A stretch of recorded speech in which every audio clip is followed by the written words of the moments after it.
전설야담, 요사스러운 점쟁이 해단.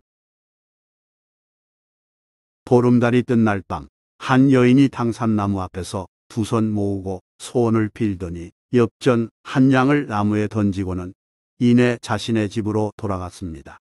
다음 날 새벽, 그 여인은 불이 나게 당산나무로 가서 몸가를 살폈습니다. 그랬더니 자신이 돈을 던진 그곳에 동전 세 냥이 있었습니다.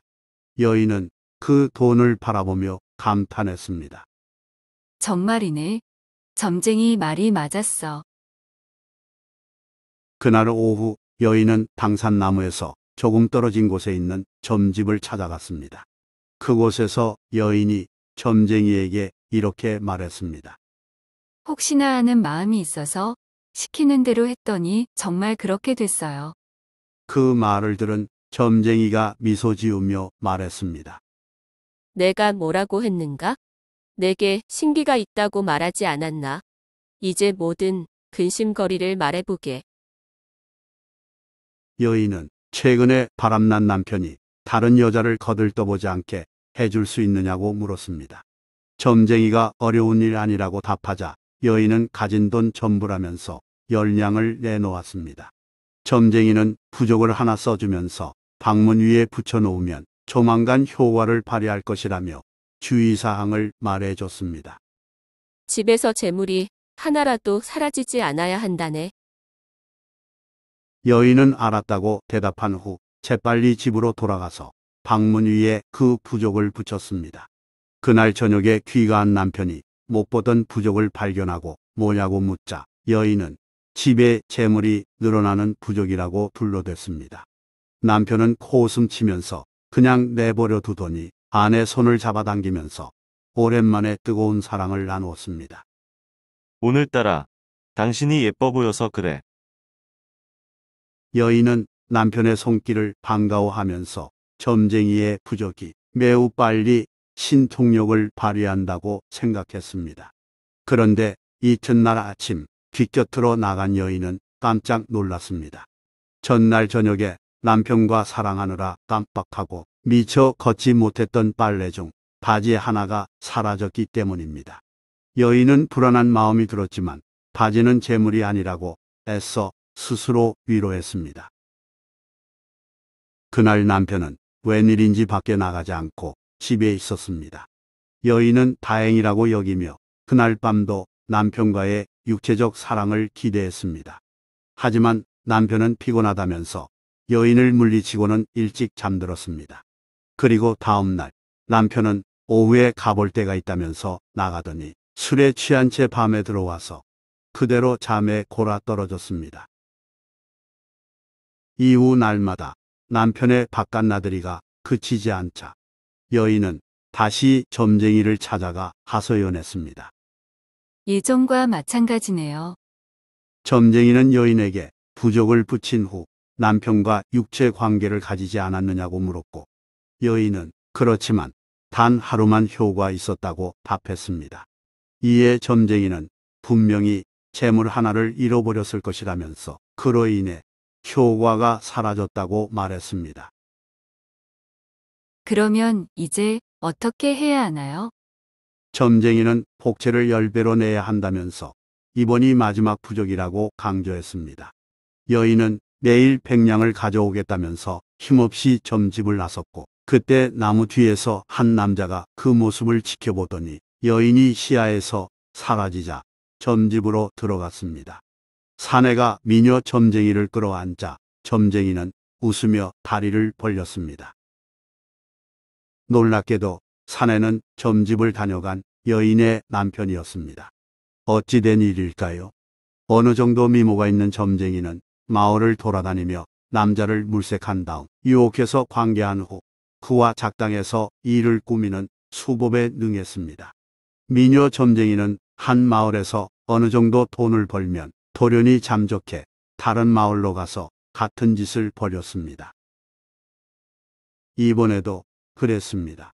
새로운 곳에 온 직후 한동안 손님이 없자 미녀 점쟁이는 마을을 돌아다니며 사내 하나를 유혹해서 관계를 가졌습니다. 처음으로 외도를 맛본 사내는 늦바람이 나서 계속 점쟁이를 찾아가 쾌락의 세계에 빠졌습니다. 몇 번 상대해 주던 점쟁이는 어느 날 여인이 찾아와서 남편의 바람기를 하소연하자 비로소 작전을 개시했습니다. 점쟁이는 여인에게 자신의 신기를 믿게 하고자 보름날 밤 당산나무 앞에서 소원을 빌며 동전 한 양을 던지면 다음날 아침 셋냥으로 늘어나리라 예언한 바 있었는데 사실은 점쟁이가 분양을 그 위에 던져놓은 일이었습니다. 그날 밤 사내가 아내와 육체관계 가진 일도 점쟁이가 시킨 일이었고 그 사이 점쟁이는 바지를 훔쳤습니다. 오늘 밤 당신 아내를 뜨겁게 사랑해줘요. 그리고 하루 집에 머문 뒤에 몰래 여기로 오면 내가 당신을 더욱 사랑해주겠어요. 사내는 시키는 대로 했고 새끼 넘치는 점쟁이는 속으로 쾌재를 부르며 곧 생길 목돈을 꿈꾸었습니다. 그렇지만 이튿날 어스름한 저녁에 점쟁이를 찾아온 사람은 백냥 바칠 여인이 아니라 수염이 긴 노인이었습니다. 내 인연, 여기 있으면 내가 못 찾을 줄 알았더냐. 호통치며 들어선 노인의 얼굴을 바라본 점쟁이는 사색이 되어 벌벌 떨었습니다. 원래 술집 여자로 살아갔던 점쟁이는 노인의 재산을 노리고 아양을 부려 첩으로 살다가 목돈을 훔쳐 달아난 일이 있기 때문입니다. 유격이 뜨거웠던 그녀는 막상 노인과 살게 되자 젊은 사내가 그리워 밤을 견디지 못했습니다. 우누지락이 최고인데 이렇게 살 수는 없어. 그녀는 몰래 도망친 후 이름을 해단으로 바꾸고 점쟁이 노릇을 하면서 자기 마음에 드는 사내를 적극적으로 유혹했습니다.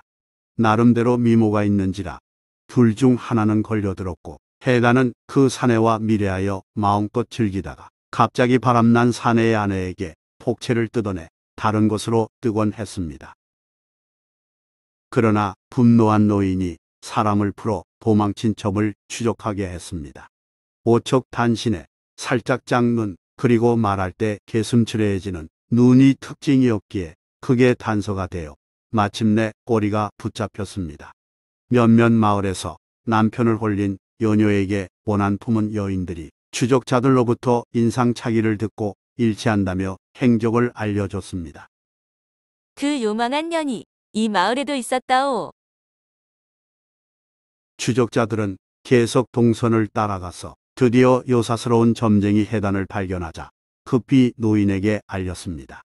노인은 힘센 하인을 대동하고 나타나서 위와 같이 소리친 것이었습니다. 해단이 뭐라고 변명하려 하자 노인은 하인을 시켜서 몽둥이 찜질을 하게 했습니다. 해단이 피투성이가 되어 쓰러지자 노인은 못된 것 이라 내뱉고는 하인들을 데리고 돌아갔습니다. 얼마간 시간이 흐른 뒤 해단은 보따리를 싸서 어디론가 사라졌습니다. 그것도 모른 채 온종일 돈 100냥을 마련해 밤늦게 점집을 찾아간 여인은 엉망이 된 점집을 보고 깜짝 놀랐습니다.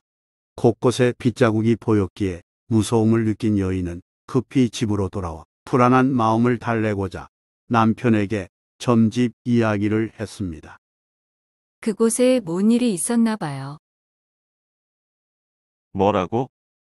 뜻밖의 소식에 깜짝 놀란 남편은 아내의 만류를 무릅쓰고 점집으로 달려갔습니다.